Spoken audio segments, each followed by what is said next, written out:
ओम नमः शिवाय। दिव्य भक्ति धारा चैनल में आपका स्वागत है। आज आप सुनेंगे श्री सोमनाथ ज्योतिर्लिंग प्रादुर्भाव पौराणिक कथा।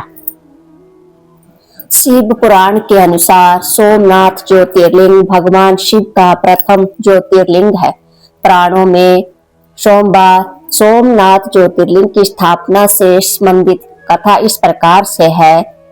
जब प्रजापति दक्ष ने अपनी सभी 27 पुत्रियों का विवाह चंद्रमा के साथ कर दिया तो वे बहुत प्रसन्न हुए। पत्नी के रूप में दक्ष कन्याओं को व्रत कर चंद्रमा बहुत शोभित हुए और दक्ष कन्याएं भी अपने स्वामी के रूप में चंद्रमा को व्रत कर सभी कन्याएं भी इस विवाह से प्रसन्न थी। चंद्रमा की उन 27 पत्नियों में रोहिणी उन्हें सबसे ज्यादा प्रिय थी, जिसको वो विशेष आदर तथा प्रेम करते थे। उनका इतना प्रेम अन्य पत्नियों से नहीं था। चंद्रमा की अपनी तरह उदासीनता और उपेक्षा का देखकर रोहिणी के अलावा बाकी दक्ष पुत्रियां बहुत दुखी हुई।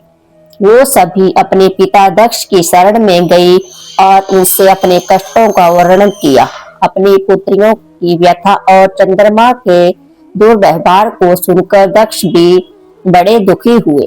उन्होंने चंद्रमा से भेंट की और शांति पूर्वक कहा, कल निधे तुमने निर्मल व पवित्र कुल में जन्म लिया है, फिर भी तुम अपनी पत्नियों के साथ भेदभाव पूर्ण व्यवहार करते हो। तुम्हारे आश्चर्य में रहने वाली जितनी भी स्त्रियां हैं, उनके प्रति तुम्हारे मन में प्रेम कम और अधिक ऐसा सौतेला व्यवहार क्यों है?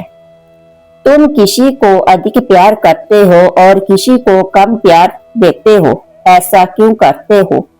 अब तक जो व्यवहार किया है वह ठीक नहीं है, फिर अब आगे ऐसा दुर्व्यवहार तुम्हें नहीं करना चाहिए। जो व्यक्ति आत्मीय जनों के साथ विषमता पूर्ण व्यवहार करता है, उसे नरक में जाना पड़ता है। इस प्रकार प्रजापति दक्ष ने अपने दामाद चंद्रमा को प्रेम पूर्वक समझाया और चंद्रमा में सुधार हो जाएगा ऐसा सोच प्रजापति दक्ष वापस लौट आए।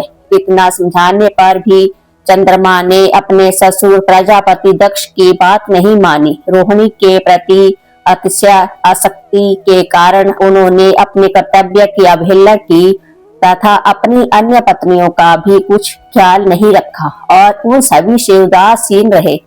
दोबारा समाचार प्राप्त कर प्रजापति दक्ष बड़े दुखी हुए। वो पुनः चंद्रमा के पास आकर उन्हें उत्तम नीति के द्वारा समझने लगे। दक्ष ने चंद्रमा से न्योचित बर्ताव करने की प्रार्थना की। बार बार आग्रह करने पर भी चंद्रमा ने अवहेलना पूर्वक जब दक्ष की बात नहीं मानी, तब उन्होंने चंद्रमा को श्राप दे दिया। दक्ष ने कहा कि मेरे आग्रह करने पर भी तुमने मेरी अवज्ञा की है, इसलिए तुम्हें क्षय रोग हो जाए। दक्ष द्वारा श्राप देने के साथ ही क्षण भर में चंद्रमा क्षय रोग से ग्रसित हो गए। उनके क्षीण होते ही सर्वत्र हाहाकार मच गया। सभी देवगण तथा ऋषिगण भी चिंतित हो गए। परेशान चंद्रमा ने अपनी अवस्था तथा उसके कारणों की सूचना इंद्र आदि देवताओं तथा ऋषियों को दी। उसके बाद उनकी सहायता के लिए इंद्र आदि देवता तथा विशिष्ट आदि ऋषिगण ब्रह्मा जी की शरण में गए। ब्रह्मा जी ने उससे कहा कि जो घटना हो गई है उसे तो भुगतना ही है, क्योंकि दक्ष के निश्चय को पलटा नहीं जा सकता। उसके बाद ब्रह्मा जी उन देवताओं को एक उत्तम उपाय बताया। ब्रह्मा जी ने कहा कि चंद्रमा देवताओं के साथ कल्याण कारण शुभ प्रभाव क्षेत्र में चले जाएं। वहां पर विधि पूर्वक शुभ मृत्युंजय मंत्र का अनुष्ठान करते हुए श्रद्धा पूर्वक भगवान शिव की आराधना करें।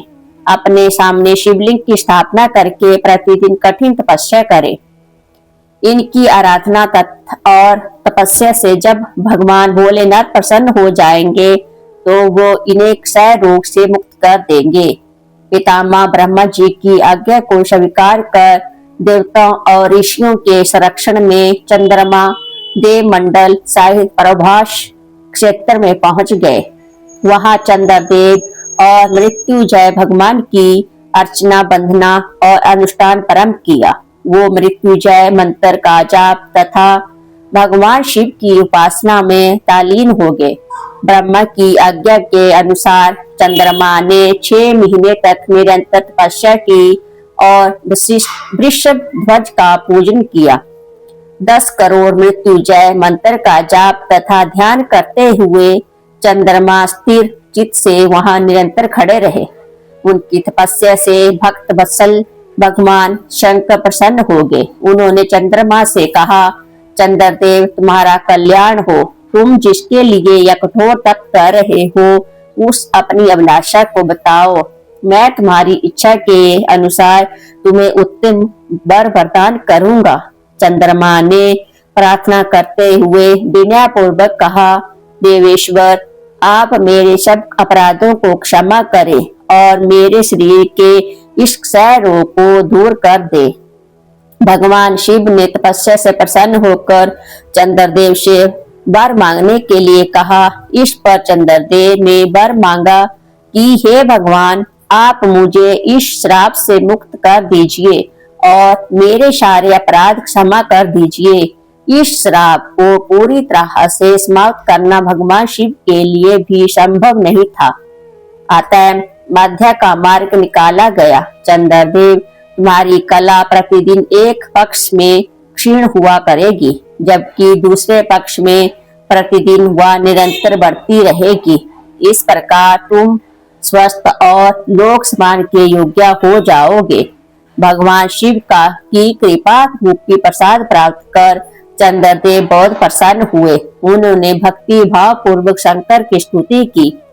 ऐसी स्थिति में निराकार शिव उनकी दृढ़ भक्ति को देखकर साकार लिंग रूप में प्रकट हुए और संसार में सोमनाथ ज्योतिर्लिंग के नाम से प्रसिद्ध हुए। इस प्रकार सोमनाथ ज्योतिर्लिंग की स्थापना हुई। अगर वीडियो कथा अच्छी लगी हो लाइक और सब्सक्राइब जरूर करना। ओम नमः शिवाय।